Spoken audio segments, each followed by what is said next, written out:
Hello అండి, నమస్తే. ఒకవైపు అయితే జోరున వర్షం పడుతుంది. ఇలాంటి వర్షంలో మనకి ఇలా రోడ్ సైడ్ బజ్జీ పునుగులు కనిపిస్తే ఇంకా ఆగుతామా? అస్సలు లేట్ చేయమన్నమాట. ఇలా వర్షం పడేటప్పుడు బజ్జీలు తినాలని ఎంతమంది కనిపిస్తుందండి.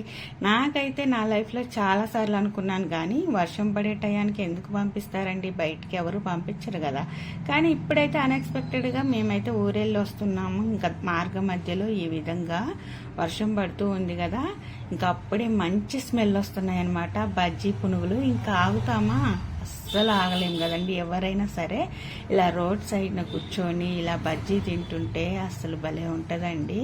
అయితే ఇక్కడైతే నేను బజ్జీ తిని టేస్ట్ చూస్తుంటే మా పాప అయితే పునుగు ఒకటి జిలేబీ కూడా తిని మమ్మీ అంటుంది. ఈ వర్షంలో స్పైసీగా తినాలనిపిస్తుంది కానీ స్వీట్ ఎలా తినాలనిపిస్తుంది.